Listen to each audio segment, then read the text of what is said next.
I think we are live. We were going to do the intro, but we're running behind schedule. It's already 7:04, so we're going to skip the intro and jump right into the live Q&A. What? You said it's 7:04. It's 9:04. Let me close out some screens. Crazy busy morning already. Welcome to the Radiology Technology YouTube channel. We also have a blog at the radiologictechnologist.com. There are several questions already for the week on our Facebook group. I encourage you to go there and join. I will put the link up here. I am Ron Jones. I'm a licensed radiographer, licensed in X-ray and CT. And I also went to ultrasound school at Gateway Community College back in the day. And I've learned MRI along the way. I'm also going to try something a little new here, which is to broadcast this on Clubhouse. For those of you that have seen Clubhouse, it's a new platform that I think is very interesting. And it's kind of like podcasting, but people can chime in. They can hit a button to raise their hand, and I can click on that button and allow them to join into the conversation. Hey, Darnell, lucky first person.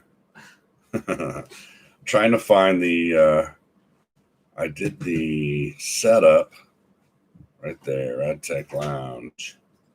There we are.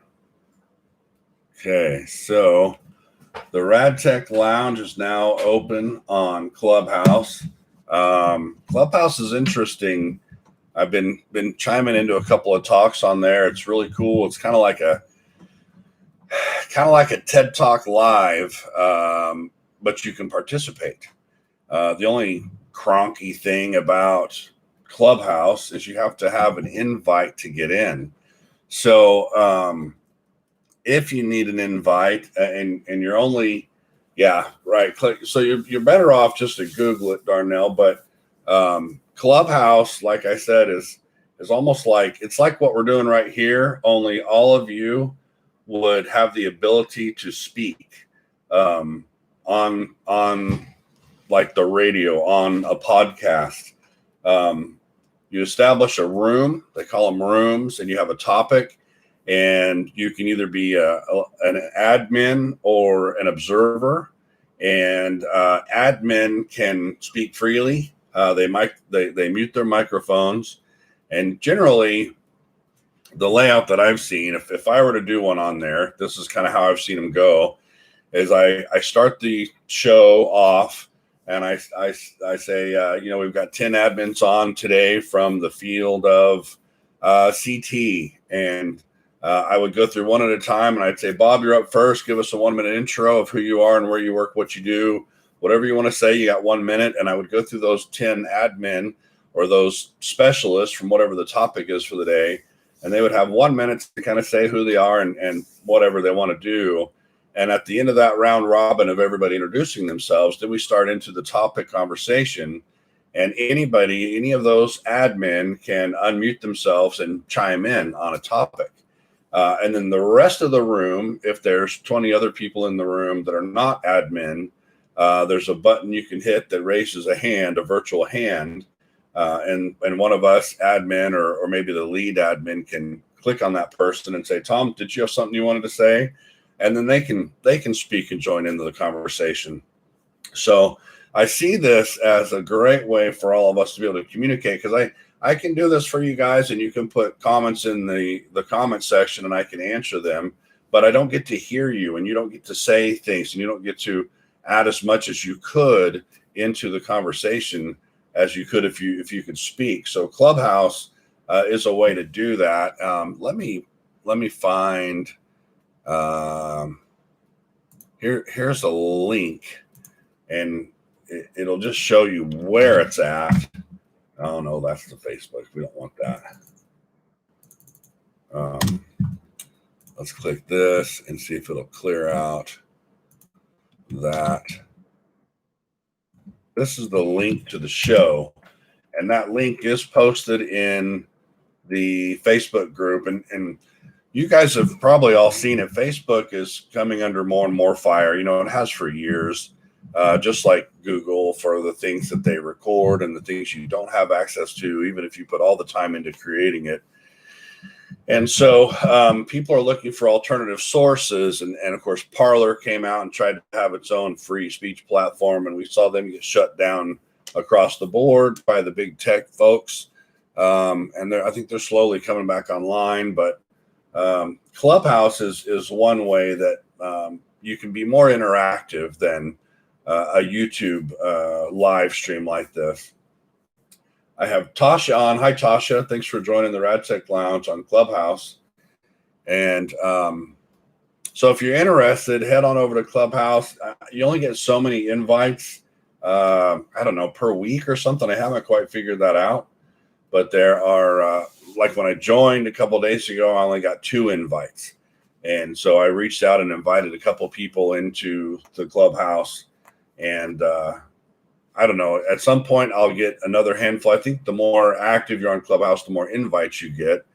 So as I get them, I'm certainly happy to invite anybody that's interested. If you want to send me a note that you'd like to be added, I can do that. But it might take a little bit of time. That's the only drawback really about Clubhouse, is it'll take a while to get everybody on there so that you can all participate. In the meantime, we'll continue on with this Facebook group or this YouTube group like we're doing. Well, it's a mixture, right? Facebook group, YouTube group. So I gave you the link to the Facebook group in case you want to go on there. I will also give you, as I usually do, the link to the blog, because there are over 150 different radiology questions answered on the blog.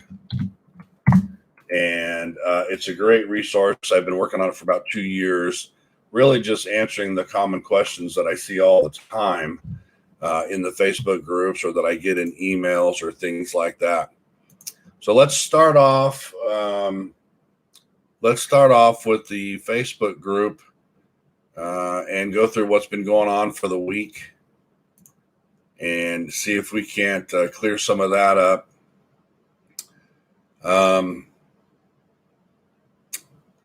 Let's see. Of course, there's job postings. If you're a radiographer looking for a position, I welcome recruiters onto the Facebook group because that's always helpful. I allow recruiters and I allow rad techs from any department to come on there and post their wares, what I call their wares, the things that they make themselves, because I want to promote the radiologic technologists being creative and supporting themselves with their own endeavors.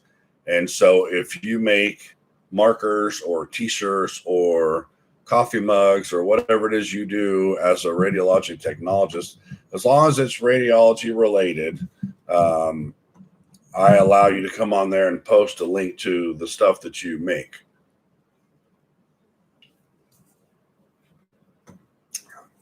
Today's podcast is unofficially brought to you by Radical Skedaddle. Radical Skedaddle.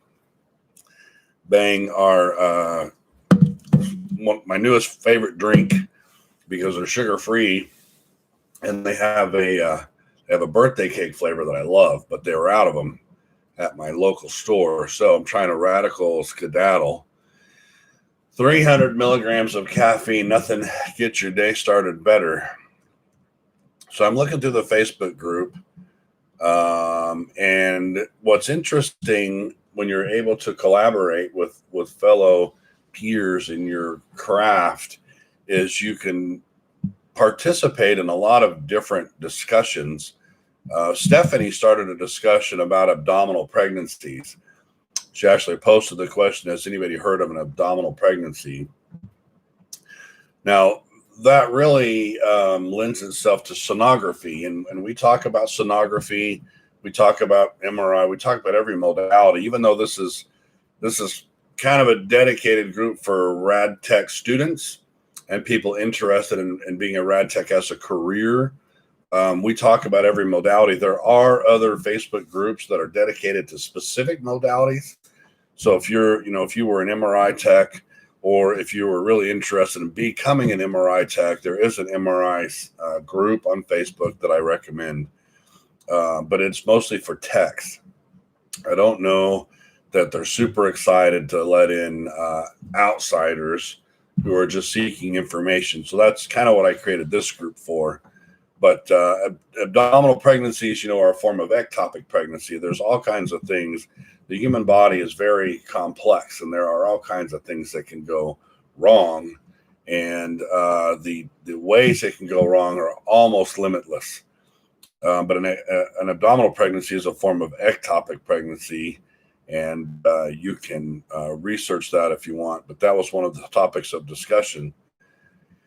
Let's see. Starting school soon, says Mary, to choose my concentration or which modality she's interested in is very hard for her. She's trying to choose between ultrasound, nuclear medicine, MRI, and CT. She says, I'm leaning towards sonographer or nuke med. But if any of you are in any of these professions or have been before or have studied them already, any advice on the curriculum career, which is boring, anything like that would help. Thanks in advance. So this is a perfect example of a great use of this group. Here's somebody who's already in a program. She's going to be starting it soon. And she's looking down the road at what advanced modality would she like to end up in down the road. Some people choose to stay in general x-ray, which is fine. I know lots of people that stay in general x-ray, but a lot of people decide to go further down the road of radiology and into an advanced modality. Modality, if you're new, is just a word for that one particular science or that one particular department of a subset of radiology as a whole. So radiology is just the general term for an entire imaging department. In fact, there's a lot of hospitals that's not even called radiology anymore. It's called diagnostic imaging, or it's called medical imaging. I am old school. It's radiology. It's a radiology department. We have radiologists that read our films or read our images. But some systems of hospitals demand that we call it diagnostic imaging or medical imaging.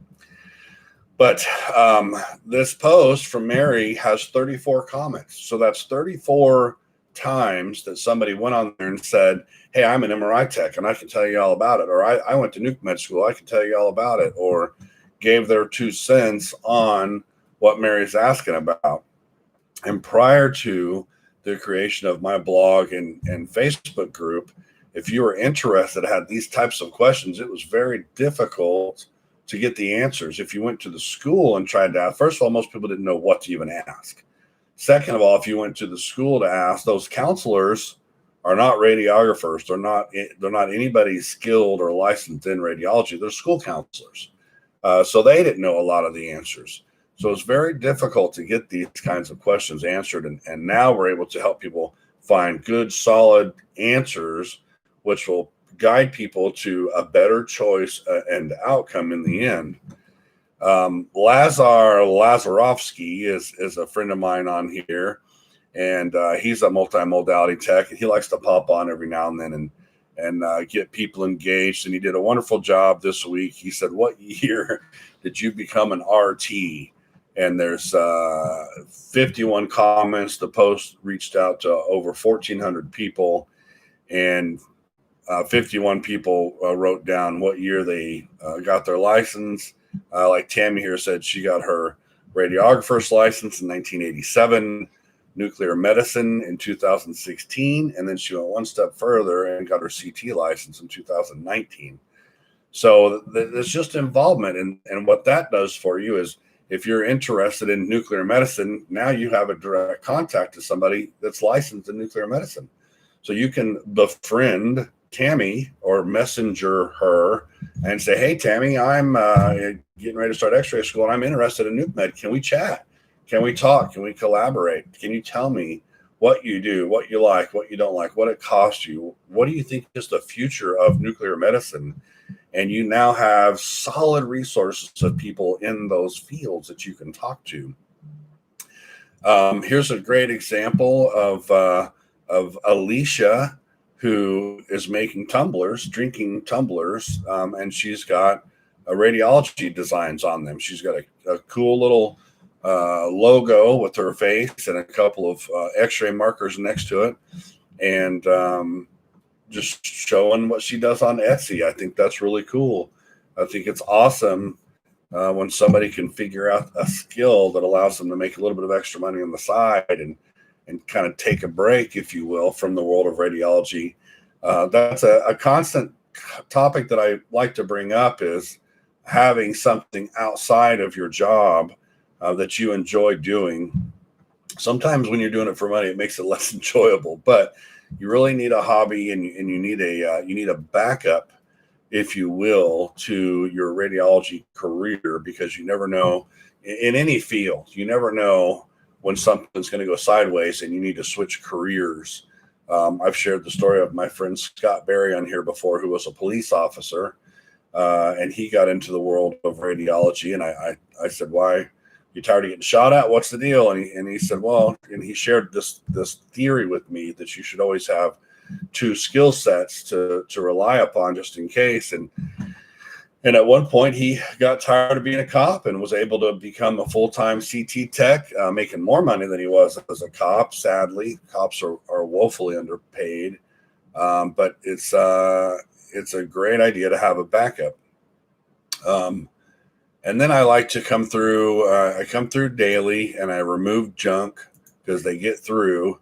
The groups that only allow techs, you can check and see if somebody's really a tech by going to the ART website and doing a license search by name. It's posted there. So the groups that only allow techs in can check and prove you're a tech, and if you're not, they kick you out.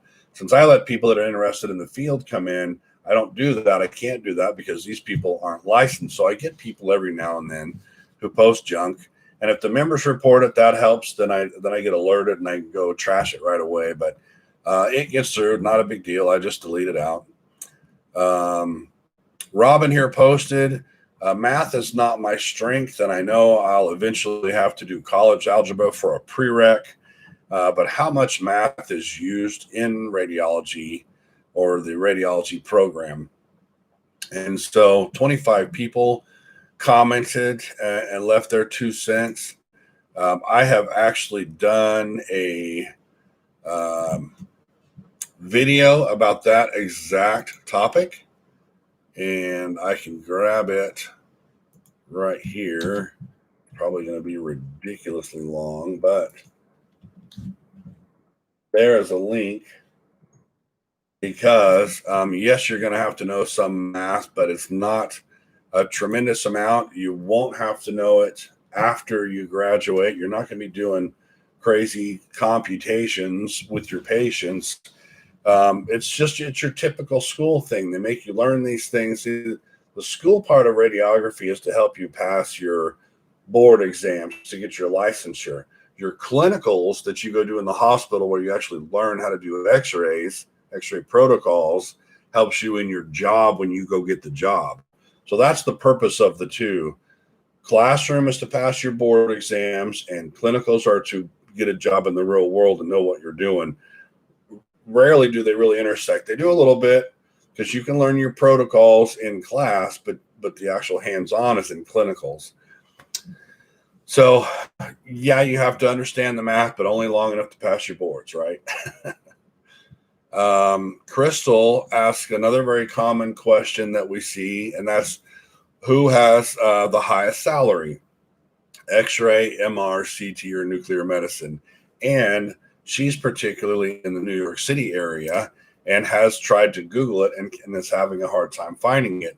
13 people from the New York area chimed in and said, here's what I make, or here's what my friend makes, or here's how you can find that out, where you can search The Bureau of Labor Statistics, for example, keeps that kind of thing on record, but it's an average. I have a post. If you go to my blog, there's a search bar in the top right corner. If you type in salary, you will find all the articles I've written about salary, and I have one that's about. I did kind of an analysis on which states allow you to keep the most money in your pocket, because a lot of people that are kind of checking the stuff out, a lot of you can say whatever you want.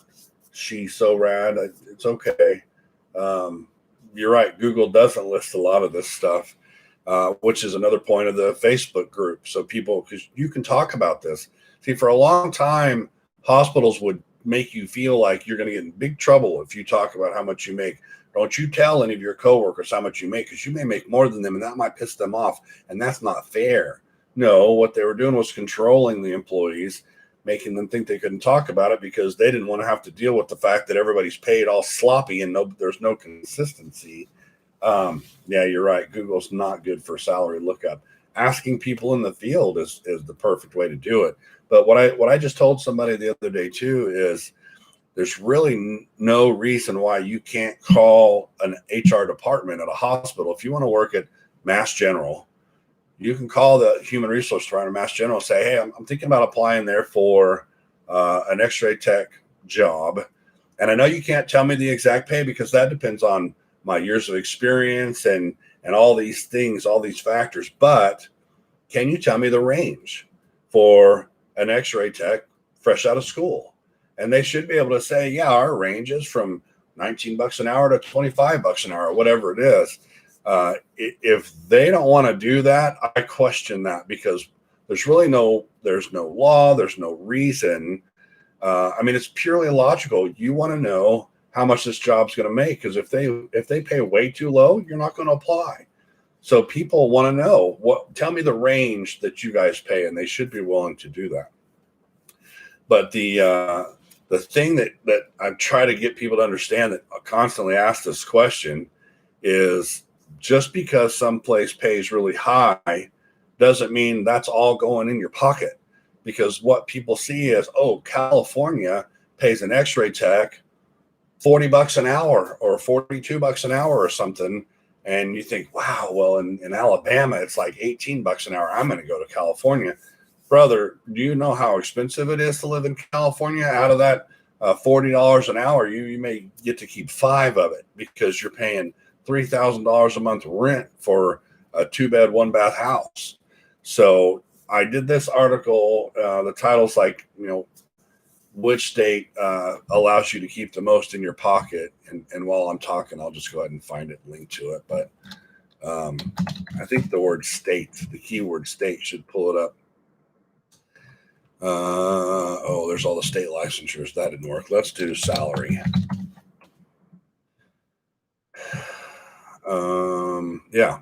Rad text. Best states to work versus cost of living versus salary. So I copy that link and I'll drop it over here. So what I do there is I compare that the ASRT puts out an annual survey to all the licensed members and says, how much do you make? And they ask you a few questions, and they compile that and give this mean and median. And you can see it if you're an ASRT member, which many people aren't, but you can see these scores. So I took those scores, or those results, and I took another set of data. I can't remember the name of the survey, but it was a cost of living survey. And let's see, did I say what the name of it is? I do. The MERIC, the Missouri Economic Research and Information Center, where they collected the cost of living of each state based on transportation, utilities, food, all these things. And I did like a ratio comparison and came up with a chart of all 50 states that shows who lets you keep the most money in your pocket. And Wyoming, if you're interested, is the number one spot because you can make an average of $26.83 there as an x-ray tech, but you keep the most of that in your pocket at the end of the day compared to Of course, the worst, I believe, was Hawaii. Yeah. So Hawaii, you make $33.64 an hour, but your costs are all outrageous and you don't get to keep very much of that. And you're probably working two jobs just to stay there. Of course, it's beautiful, right? You hang out on the beach and all that stuff, and it's wonderful. You just don't have very much money. So, it's up to you if you want to do that. That's how some people choose to live, is enjoy the now, and you can't really travel and you can't buy nice things, but you can live in a tropical paradise. So anyway, that's very common for people to say, well, who makes the most money? I'll go there. It's not always about that. It's about the cost of living too. So, I think my whole way of approaching that was find where you want to live and then find out what jobs are there. Are there hospitals? Are there clinics? Are there imaging centers? Is there mobile imaging there that you can work for? Is there a prison that has an x-ray tech? There are traveling agencies to put travelers there. Figure out where you want to live and enjoy life and spend your time and find a job there. And thanks for doing the live stream on a Saturday, so I'm finally able to make it. Hey, you're very welcome. No problem. And it's a crazy busy day too. I'm like, God, I got to totally squeeze that in. We're already 30 minutes into it. So just as a reminder, we are live streaming this also on Clubhouse, which is a new medium to have live interaction with each other. It's like a podcast, but everybody has a mic and people can chime in and join in the conversation, and you don't just have to post in the sidebar, but we'll use what we have while we have it, right?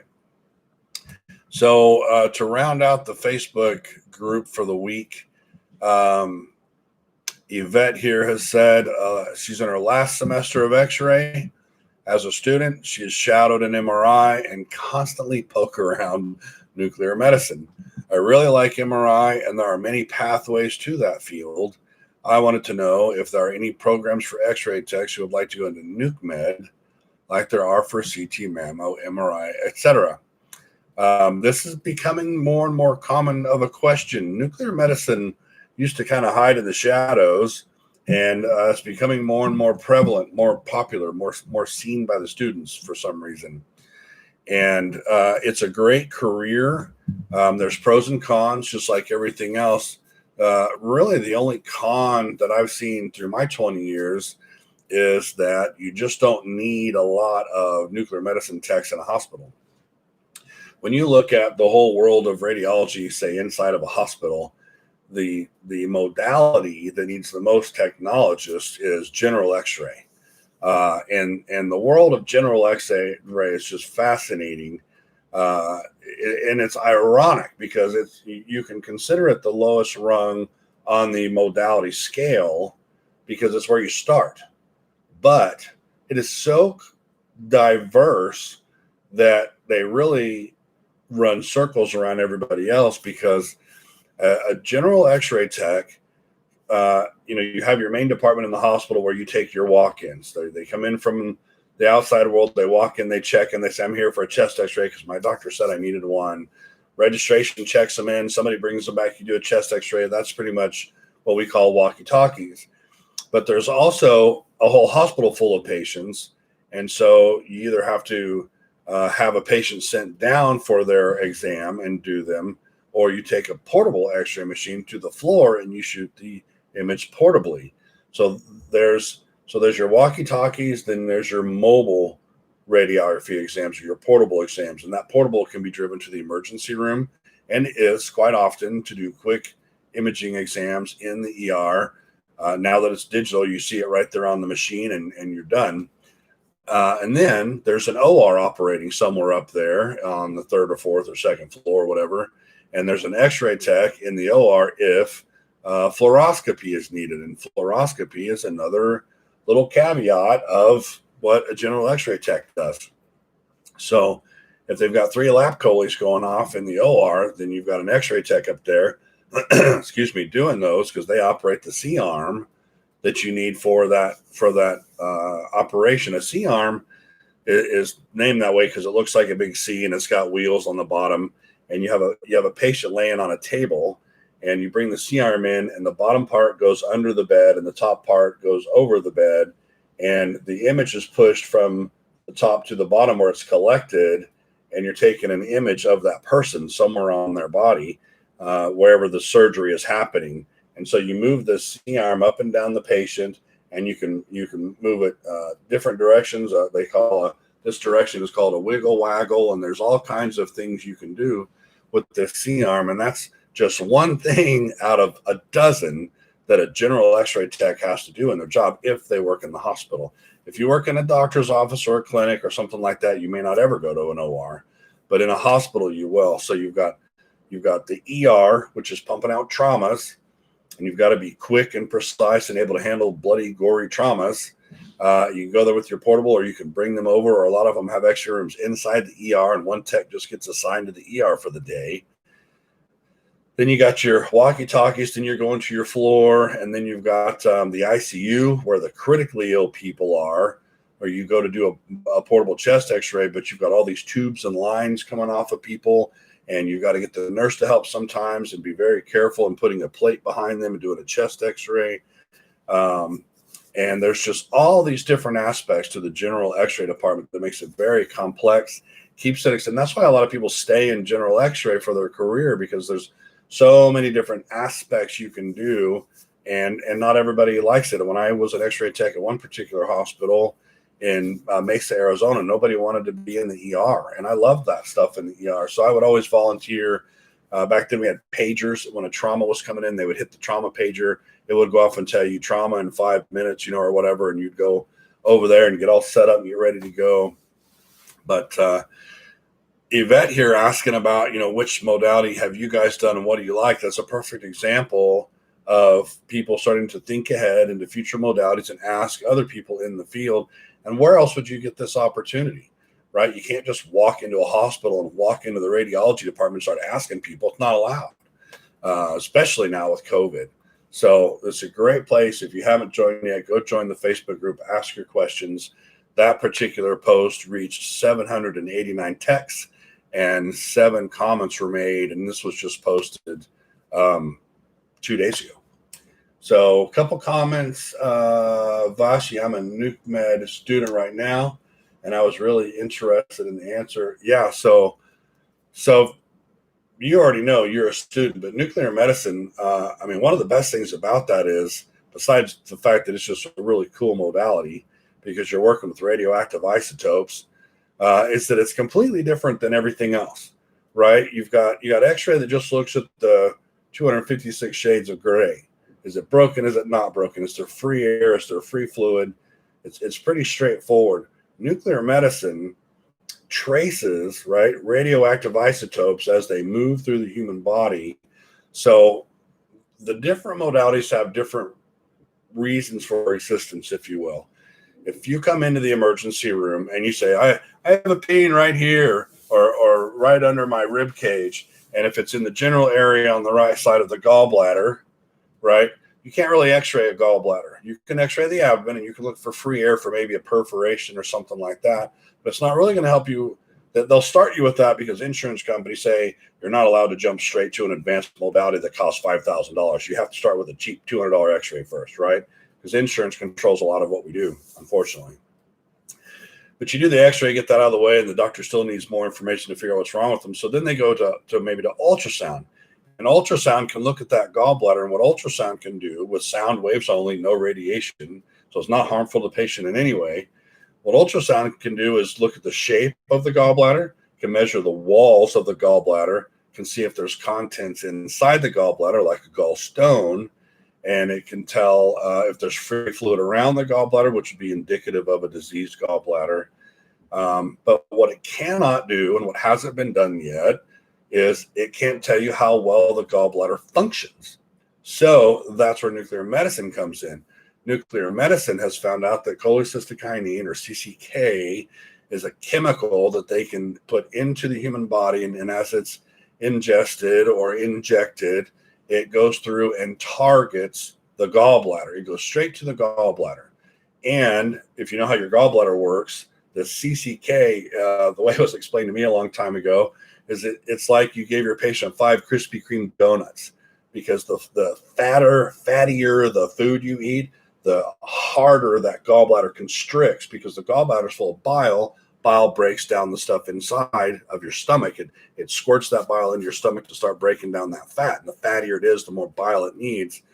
So if you just ate 5 Krispy Kreme donuts, that gallbladder is going to really constrict and squeeze that bile out. So with nuclear medicine, you give the patient the CCK chemical and you start to take images over time, and you can see that chemical enter whatever route you put it in, head down to the gallbladder, and you can see the gallbladder start to light up with that chemical, and then you can see it start to come out its normal route. And there's a way they can measure the amount that's coming out, and they call it the ejection fraction. And so now you can tell, well, none came out. That means you've got a diseased gallbladder and it's not working properly, or there's an obstruction that's not allowing it to come out.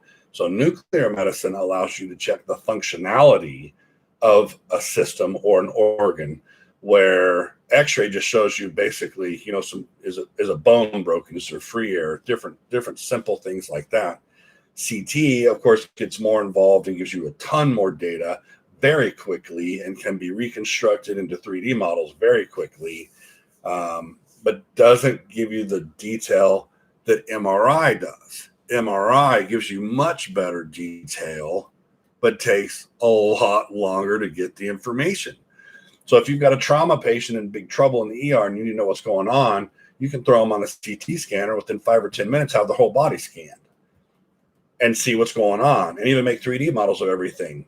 But it's not quite the level of detail you could get that you can get in an MRI. But you can't throw a trauma patient MRI and wait 30, 45 minutes or an hour for the exam, right? So there's the trade-off. And then every other modality has its purposes. So that's just a quick, down and dirty kind of on nuke med. Is you have to go to a specific school for nuke med. You have to have a specific license. I think it's the NRTBE is who controls that. You get paid more than just about every other modality out there. I mean, it always depends on where you work. The hospital, is it rural? Is it big city? Is it a big hospital? Is it a little critical access hospital? That all has a factor on what you get paid. But historically, the pay starts at X-ray, and then you get a few more bucks an hour for CT, and then 2, 3, 4 more bucks an hour for MRI. Same for ultrasound, and then ultrasound up to echo pays more. Pediatric echo or nuke med pays about the same as ultrasound, and then you got PET scanning that pays even more. I've seen PET scanners approaching $60 an hour, but again, it depends on your market. That was not California wages. In California, those guys are probably making way more than that for PET. But let me try to rein this back in. So thanks, Natchery. Nice to see you. I'm interested in nuke med also, but it seems, in the general X-ray department, you need like 50 techs rotating in and out to cover all those, to cover the floor, to cover the ER, to cover the ICU, to cover the OR, to cover the walkie-talkies. Nuke med, you may have 2 scanners, 1 tech running each scanner, and if you're a really busy facility, maybe you got a 3rd person helping those 2, so they can, when this person's finished, these guys are finishing their patients, this person in the middle's taking the next patient, getting them ready, and you just kind of do this ballet of rotating, and that's it. And so maybe 5 techs for a hospital, 6 techs, 6 nuke med techs to run a hospital, and that's not including on call stuff. But psych radiation therapy, great job, saving lives, makes lots of money, has its own program. Just don't need a lot of them. So that's the trade-off. But if you do your clinical rotation appropriately, this is something we preach a lot. Do a really good job on your clinical, and if there's a job open, there's no reason why they shouldn't give it to you unless you just totally sucked in your clinical. And that happens from time to time. Personalities conflict, or somebody just isn't. Nuclear medicine is a great career, and I see people stay in it for their entire career. But there's not a lot of jobs needed because you don't need very many in the hospital. Now, as the baby boomers keep crushing us, because the more baby boomers are retiring and moving into the need of healthcare, because that's still our biggest generation, and that's that's what's hitting us right now. Really, is there's so many baby boomers hitting the hospital. We don't have enough people working to take care of them all, and we've seen this coming. I did a survey about 3 years ago that said within 10 years we were going to see a 40% increase in patient population just here in Idaho, which is not very highly populated. So I can't imagine what you'd see in New York or Texas or California. But we're just going to get slammed with baby boomers, and the schools are really going to have to start picking up the pace on how many people they train, and the hospitals are going to have to start increasing our staff. This skeleton staff garbage where they minimally staff to save money is not going to work with this tidal wave of baby boomers coming. So Vasi said, would you recommend that someone with just their credentials in nuclear medicine also get a radiography to make them more marketable? Well, yeah. I mean, here's the catch-22. The more you know, the more they'll ask of you, the more they'll require of you. So generally, and it did not happen to you apparently, but generally you have to be an x-ray to get into nuclear medicine. That's usually how it was 10, 20 years ago. Maybe now they're relaxing that and you can get into nuke med without being an x-ray tech first. But you know, the more marketable you are across the board, the more valuable you are to the employer.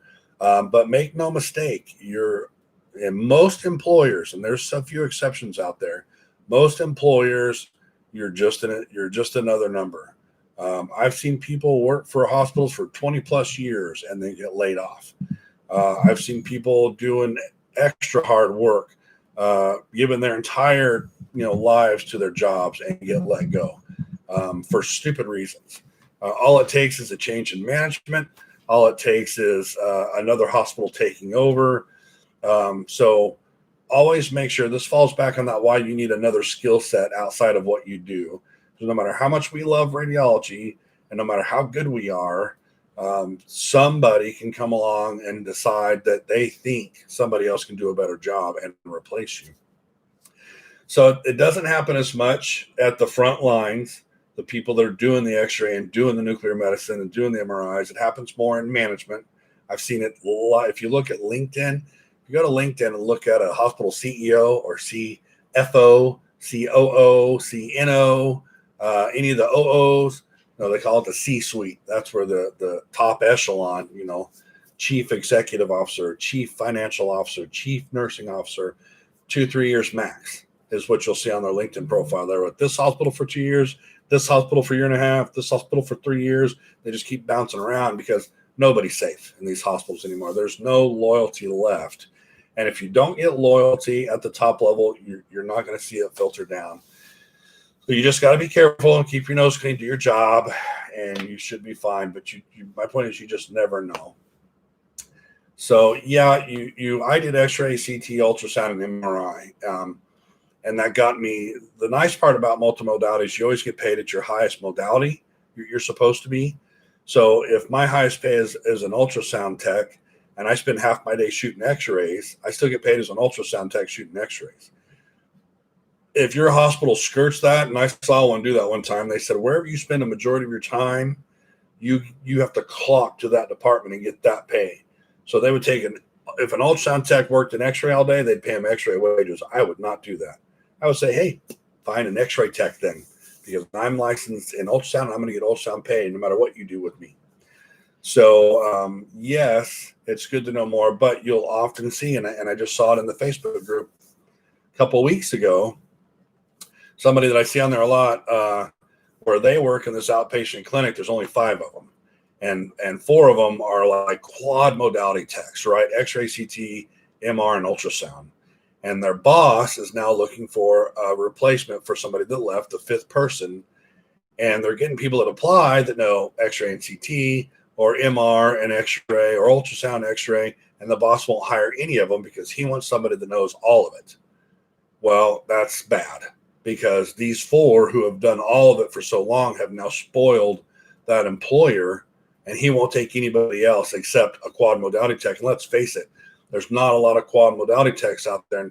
And so basically what happens over time is those of us that do multimodalities are starting to condition employers to think that's normal, and that's not normal. Those quad modality techs are people that are go-getters. There are super achievers. People that do multiple modalities are people that want to move ahead and they thrive on extra knowledge, but it does not necessarily get you paid what you're worth. And so there's a distinction there between what you're worth. And yes, I may get ultrasound pay to do x-ray for half a day, but am I worth an ultrasound wage? If I have 4 modalities under my belt, I'm probably worth a little bit more. So just be careful. You always want to learn an extra modality if you can, because it makes you more valuable. Just know that at some point they could say you're not going to get paid any extra, but you're going to be expected to do more than one modality. And that happens all the time. Vasi Natsuri, can you please tell me, after I graduate a 2-year program of radiology technology, what can I do if I want to work right away? You start applying before you graduate. You do a great job at your clinical sites. You try to get as many clinical sites as you can, because if you think about it, if they just spent time training you how to work their EMR and you know their hospital layout and you know their staff and the staff likes you, why wouldn't they hire you if they had an opening? If they don't have an opening, they don't have an opening. But if they already know you, you've got a leg up from people that are applying that they don't know. So do your clinical sites at as many places as you're allowed. Some places stick you at one clinical for the entire school, and that's not a great idea, because now you have no exposure to how other systems work. You really should try to pick, and I talk about this in some of my videos, you should pre-plan your clinicals before you even get them. You should start researching. You can ask a school before you even apply. You can check the local, if you got 3 x-ray schools in your area, call them up and you say, where are your clinical rotations? What are your prereqs, if any? Start asking them all these questions, and they should be able to tell you what the clinical rotations are. How long are they? Do you have any weekend clinical rotations? How late at night can I do clinical? Because maybe you got to work during the day. If they only let you do clinicals till 8 o'clock at night, 9 o'clock at night, then maybe you can do some night shift work somewhere to pay your bills. I did my x-ray clinicals on the weekend so that I could work during the week. So always check out your options and see what's out there. Start looking for the jobs before you graduate. Start putting out resumes. Start filling out apps. We can hire x-ray students before they graduate, because in my state, you don't have to have an x-ray license here by law. You do have to have it by the rules of the hospital, but you can take, I think, 6 months to a year to get that license from the time you're hired. So if you really want to know, how to find a job, start looking ahead before you graduate. That's my wife, Lisa. She is a licensed radiographer as well. She's a great example of somebody that took like 8 years off and then went back in. People say, well, I've been gone too long. I don't think I can do it. She did it. Let's see. Automation of x-ray techs. Yeah, that won't happen. AI right now, Davia. I'm butchering everybody's names. I'm sorry. AI, artificial intelligence, right now is attacking, if you will, reading exams. They're really putting it. We got a new puppy. He won't leave me alone. Come here. Say hi. Come here. This is Milo. Milo's the newest addition to our family. We got him for Christmas. You're going to keep bugging me while I'm trying to talk to people. AI is taking on reading exams, and that's why you see your radiologists starting to panic. Because if you think about it, to make it really simple, and chest x-ray is just a bunch of shades of gray, and you can give a computer a normal chest x-ray, and it will scan it, and it'll basically memorize what a normal chest x-ray looks like. And then if you give it, I can't do this, he's all over me. If you give it an abnormal chest x-ray, then it'll know something's out of place. It can't tell you what the pathology is, but it can tell you something's wrong, and it can kind of pinpoint where something's wrong. And that's where AI is starting to tell us and be able to read pathology. Over time, it's getting better. Over time, it's going to know this is a pulmonary effusion, or there's a fracture on this rib or whatever. That's where AI is coming in. Now, it is automating some of our jobs as techs. We've all seen the x-ray rooms where, maybe the tube's sitting right over the table, and you push a button that says chest x-ray, and the arm swings around and goes over to the wall, and the wall bucky comes up and it aligns at 72 inches, and you see the collimator auto adjusting. And then basically as a tech, all you did was hit chest x-ray, and then you just take your patient, stand them in front of that wall bucky, and hit exposure after you tell them to take a breath and hold it. And that's the procedure. That is where automation is affecting what x-ray techs are doing. And it's creeping into all the fields. There's an ultrasound table that has kind of a circular hole in it towards the chest area, and a female can lay prone and put their breast in that circular area, and there's an ultrasound wand on the bottom of it that will sweep that entire breast tissue in a circular motion and create an ultrasound image that can then be sent off to be read. Is that as good as a sonographer doing it? Heck no, it's not. But if you think about a third world country that doesn't have any sonographers, you can send this table out there and basically train somebody how to properly position a patient onto the table. Then that thing will do a sweep and send it off to teleradiology in the UK or America or whatever, and somebody can see it. That's a big step forward for the third world countries. So AI is, about 3 years ago at the RSNA convention, that's kind of the Disneyland of the radiology world. The RSNA is a big conference held in Chicago every November, where every vendor brings almost everything, including full-size MRIs and CT scanners and everything. And you spend a week there going to whatever classes you want, looking at whatever equipment you want, learning about all the new technology. And about 3 years ago, we noticed that like 50% of the floor was AI stuff. So we saw this tidal wave, much like the baby boomer tidal wave. There's an AI tidal wave coming towards us too. And there's no stopping it. And the people that are freaking out about it are going to get left behind. It is what it is. That's like saying, I'm afraid of cell phones, I'm not going to carry one. Okay. Or, similarly, and this will ruffle some feathers, but it's similar to the no shielding movement. People that are saying, I'm always going to shield because I'm pro-patient. That's not what it's about anymore. You got to read the science. The science says our x-ray machines aren't putting out this 96% more accurate, 96% less radiation coming out of our x-ray machines now. That and two other reasons why we shouldn't shield anymore make it crystal clear why we shouldn't shield patients anymore. We need it because we're in it all day doing x-rays and whatnot, or doing procedures. But the science is clear. You shouldn't be shielding your patients. And if you want to know more about that, there's blog posts on my blog. To shield or not to shield was the first one I did. I interviewed the physicist for the American Academy of Physicists in Medicine. I interviewed the lead physicist that started that whole movement, Dr. Marsh, and for an hour we talked about the whys, and she laid it all out, and that's on my blog under the media tab. But the AAPM, the ACR, there's more and more every day. There's more and more organizations coming out saying we don't need to shield anymore. And there are hospitals already in America that have stopped, and they put policies out there saying why they've stopped.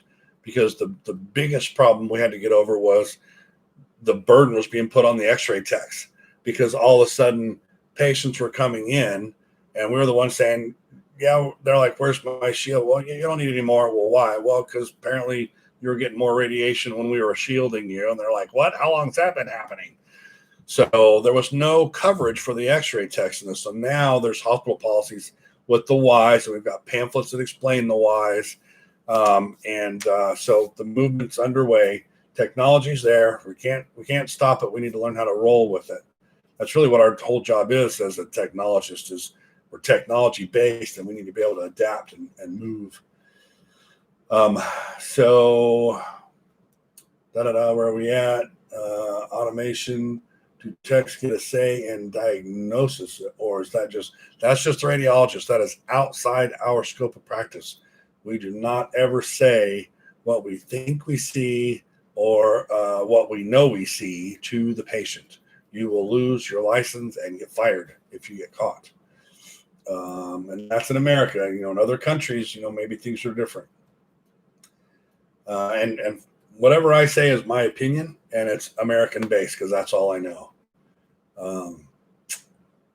If I didn't think of the multiple aspects of multimodality, yeah. Oh, I can go on and on about multimodality, but Zesty is the base 50-60 rad tech starting base salary still a valid number in 2021 or with COVID? I noticed that my clinical staffing being reduced in some clinicals. Yeah, I think that's still. So is the basic X-ray pay still 50 to 60,000 a year? Yes, it's probably going to be going up really because every year the cost of living goes up, and so that number has to go up. So the Bureau of Labor Statistics, BLS.gov, is who lists that every year, and they'll give you a 10-year outlook. So I think we're at like a 14% increase for X-ray, meaning over the next 10 years. 14%, there'll be a 14% growth in the amount of needs for X-ray techs.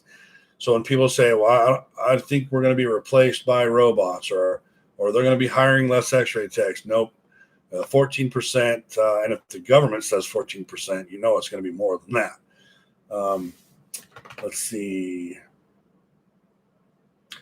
All COVID's doing, it's interesting. We've been watching a TV show, and it's funny how life is often imitated in TV shows. What is the name of that show? If she comes in here, I'll ask her again.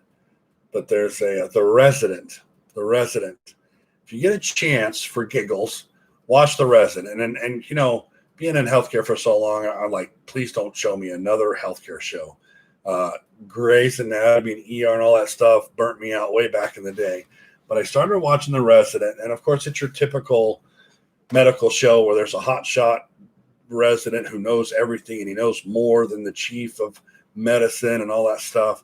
But what's interesting about The Resident is the scenarios that mimic real life. For example, there's a hospital CEO that's trying to do everything based on dollars, and there's doctors trying to do everything based on medicine, and there's doctors with egos that they try to pull the wool over people's eyes when they make mistakes. I mean, there's a lot of good real life stuff in there if you watch it. I'd love to just talk about what we see on the show because I can tell you stories about how the things I see in that show have happened in real life in my jobs.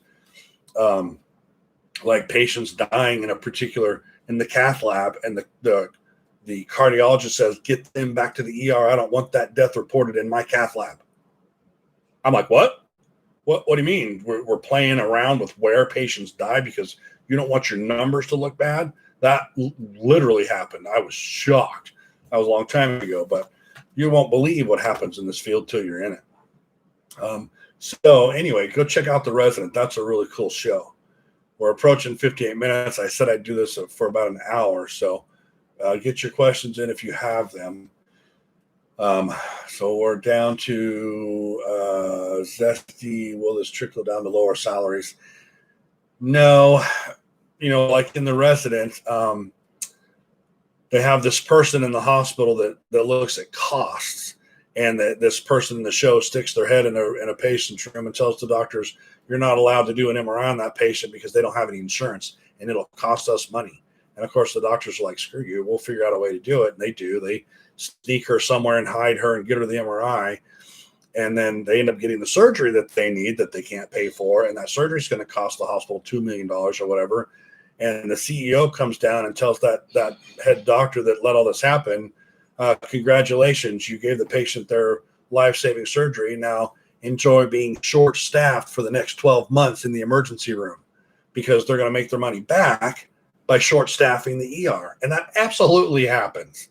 And that's why you'll see an X-ray department with not enough staff because somebody up there is trying to figure out how to save money. And the only way they know how to do it is to cut staff, right? Or start taking away the water bottles that are allowed, like your Culligan water bottles that you get in your break room, or any little extra knickknacks that made your life better, gone, because they want to save a few bucks. Never forgetting the fact that radiology is the second largest money maker in the hospital everywhere. The only people that beat radiology is the OR, because the OR just charges an absurd amount of money. And our techs in the OR are usually included in the OR bill, so we can't charge for the x-ray time. So if I'm paying an x-ray tech $60,000 a year to work full-time in the OR, I don't get to claim his hours on my budget because they're already billing for it up there, and you can't double bill. So I just lost $60,000 with no gain because I can't bill for what they did because it's included in the operation costs. So the OR always makes the most money for the hospital, but radiology is right behind it. And that's why it really irks me when they say you can't replace that tech that just retired for about 6 months because we can't afford it. Well, crap. It's radiology that makes a lot of the money for that hospital, and they should take care of the radiology department. That's another soapbox. So let's see, where are we at? SD trickle down. Oh yeah, we're saying hi to Milo now. I used that BLSI a lot when I was asking for making the career move. Yeah, Darnell, the resident. At first, I'm like, this is so cheesy. That guy thinks he knows everything. But, there are docs like that. There's not docs that know how to fix every little problem like the guy on the show does. I mean, but so many of the things that are happening in that show actually happen, not to mention the affairs, right? Doctors and nurses and people fooling around in the back rooms. Good Lord, if I had $1 every time that happened.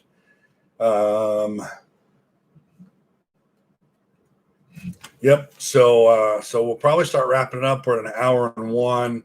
If you guys can hit the thumbs up, that'd be great. I appreciate it.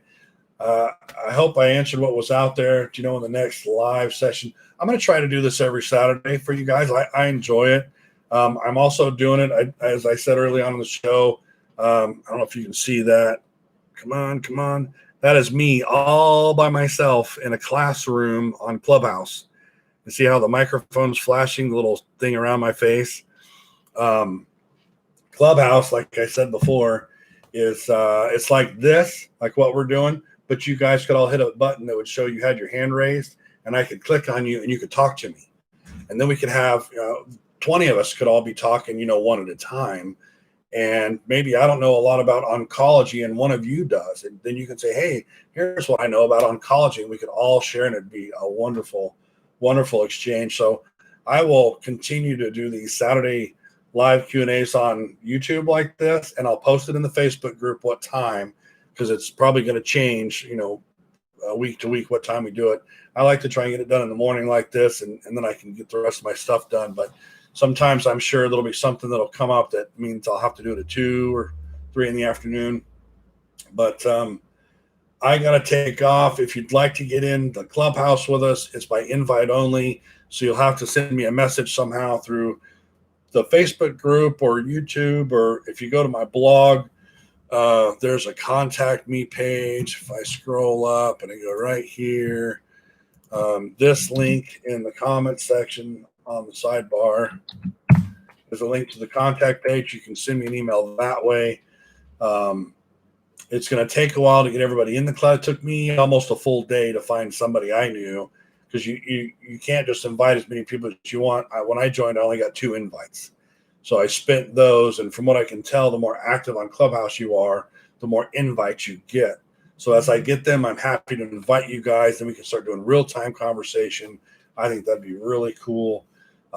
If you have questions throughout the week, post them in the Facebook group. As you've seen, dozens and dozens of people will give you their honest opinion. They'll tell you how much money they make. They'll tell you if their school is worth going to. I really like that. If you want to go to a specific school, you can post on there, has anybody been to Pima Medical Institute in Mesa, Arizona? And anybody that's been there can tell you all about it. I actually like to get reviews from students that graduate. I keep them anonymous, and I'll take them up to 10 years old. It doesn't have to be a fresh grad, but I kind of have this little template of, did you have imaging equipment to use in your school in a lab? All these different questions that you answer. I've got a couple of those on my blog. You could probably do a search for school review, and you'll see those. But I'd love to collect a bunch of those from students after they graduate who can give me their honest opinion. I don't want to hear fluff, and I really don't want to see you slamming teachers. I just want honest opinion on what it did for you, what you learned, what you thought could be improved, that kind of stuff, so that people looking in the future will have some feedback to look at.